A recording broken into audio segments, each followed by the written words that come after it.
ಕರ್ನಾಟಕದಲ್ಲಿ ಕನ್ನಡ ಮಾತ್ರ ಮಾತಾಡ್ಬೇಕಿಲ್ಲ ಅಂತಂದ್ರೆ ನಾಲ್ಗೆ ಸೀಳ್ಬಿಡ್ತೀವಿ ಅನ್ನೋ ಪೇಮೆಂಟ್ ಆಧಾರಿತ ಉಗ್ರ ಹೋರಾಟಗಾರರ ಪಕ್ಷಕ್ಕೆ ಸೇರಿದೋಳು ನಾನಲ್ಲ. ಮೇಘಾ ಇಮಿ ಜಾऊं ಹಿಂದಿ ಮೇ ಕಾಮ್ ಚಲ್ನಾ ಚಾಹಿಯೆ ಅನ್ನೋ ದುರಹಂಕಾರಿಗಳ ಸಪೋರ್ಟರ್ ಸಹ ಅಲ್ಲ.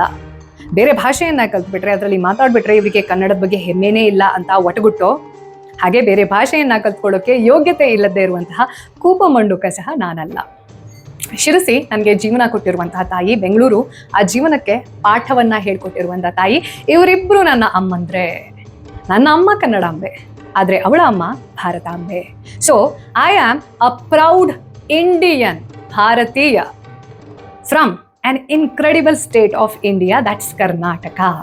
ನನಗೆ ಈ ನಮ್ಮ ಬೇರೆ ಬೇರೆ ರಾಜ್ಯದ ಭಾಷೆ, ಸಂಸ್ಕೃತಿ, ಅಲ್ಲಿನ ಜನರ ನೋವು, ನಲಿವು ಇದೆಲ್ಲವನ್ನ ತಿಳ್ಕೊಳ್ಳುವಂಥ ಇಂಟ್ರೆಸ್ಟ್ ಇದೆ, ಕ್ಯೂರಿಯಾಸಿಟಿ ಇದೆ, ಅದೆಲ್ಲದ್ರ ಬಗ್ಗೆ ತುಂಬ ರೆಸ್ಪೆಕ್ಟ್ ಇದೆ. ಅಟ್ ದ ಸೇಮ್ ಟೈಮ್ ಬೇರೆ ಕಡೆಯಿಂದ ಬಂದು ಕರುನಾಡಿನಲ್ಲಿ ಯಾರು ಬದುಕನ್ನ ಕಟ್ಕೊಳ್ತಾರಲ್ವ, ಅವರು ನನ್ನಮ್ಮ ಕನ್ನಡಾಂಬೆಯನ್ನ ಪ್ರೀತಿ ಮಾಡದೇ ಇದ್ರೂ ಪರವಾಗಿಲ್ಲ, ತಿಂದ ತಟ್ಟೆಯಲ್ಲಿ ಟಾಯ್ಲೆಟ್ ಮಾಡಿ ಆಮೇಲೆ ಮೂಸ್ ನೋಡೋ ಈ ರೀಲ್ಸ್ ಮಹಾರಾಣಿ ಥರದವ್ರು ಇರ್ತಾರಲ್ಲ, ಅವ್ರ ಥರ ಇರದೇ ಇರಲಿ ಅನ್ನುವಂಥ ಒಂದು ವಿಶ್.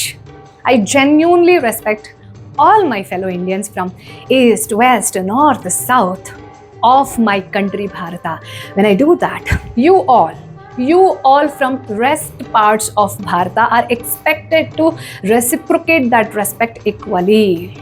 ಸಪೋಸ್ ಮುಂದೊಂದು ದಿನ ನಾನು ಬೇರೆ ಯಾವುದೋ ರಾಜ್ಯಕ್ಕೆ ಶಿಫ್ಟ್ ಆಗಿ ಅಲ್ಲಿ ನನ್ನ ಬದುಕನ್ನು ಕಂಡುಕೊಳ್ತೀನಿ ಅಂತಂದರೆ, ಮಹಾರಾಷ್ಟ್ರದಲ್ಲಿದ್ದರೆ ಮರಾಠಿ ಕಲಿತೀನಿ, ಜಮ್ಮುಗೆ ಶಿಫ್ಟ್ ಆದರೆ ಡೋಗ್ರಾ ಕಲಿತೀನಿ, ಗುಜರಾತ್ಗೆ ಹೋದರೆ ಗುಜರಾತಿ ಕಲಿತೀನಿ, ಬಿಹಾರಲ್ಲಿದ್ದರೆ ಭೋಜ್ಪುರಿ ಕಲಿತೀನಿ ಗುರು. But I will make sure ನಾನು ನನ್ನವರ ಜೊತೆ ಮಾತಾಡುವಂಥದ್ದು ಕನ್ನಡನೇ, 100% ಕನ್ನಡನೇ ಆಗಿರುತ್ತೆ. ಈ ಬೇಸಿಕ್ ಇಂಡಿಯನ್ನೆಸ್ ಇಲ್ಲದೆ ಯಾರು ಈ ಎಮ್ಮಂತರ ಅಗರ್ ಹಮ್ ಸಾರೆ ನಾರ್ತ್ ಇಂಡಿಯನ್ಸ್ ಬ್ಯಾಂಗ್ಳೂರ್ ಸೆ ಉಠ್ ಕೆ ಚಲೆ ಗಯೆ ತೋ ಪೂರಾ ಬ್ಯಾಂಗ್ಳೂರ್ ಖಾಲಿ ಹೋ ಜಾಯೇಗಾ ಅಂತ ಹೇಳ್ತಾರಲ್ವಾ. And the people with this mentality, please pack your bag and leave forever. ಬೋರಿಯಾ ಬಿಸ್ತರ್ ಬಾಂಧ್ಲೋ ಔರ್ ನಿಕಲ್ ಜಾओ. ಆಮೇಲೆ ಡ್ರಾಮ್ಯಾಟಿಕ್ ಆಗಿ, ನಾನು ಬೆಂಗಳೂರು ಅನ್ನೇ ಪ್ರೀತಿಸುತ್ತೇನೆ. I love Bengaluru.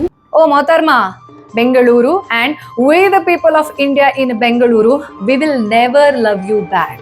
और जाते जाते ये वीडियो देख के जाना, अगर भेजा है अभी भी थोड़ा बाकी दिमाग में, तो ये जर्नलिस्ट क्या कह रहा है वो थोड़ा सीख के जाना. I'm from West Bengal. You face language discrimination. Not discrimination, like people are communicating in Kannada language. I'm not able to understand. Even if they are understanding Hindi or English, they are reluctant enough to speak out in that. Sir वो जानबूझ के बोलते ही नहीं है, like अगर वो ना जानते तो थोड़ा तुम लोग भी कन्नड़ा सीख लो. सर ये कोई वर्केबल. हम भी बोल सकते हैं थोड़ा, आप भी हिंदी सीख लीजिए. हिंदी हमारी लैंग्वेज नहीं तो क्या? हिंदी तो at least everyone should know. Hindi and English basic. No. I disagree.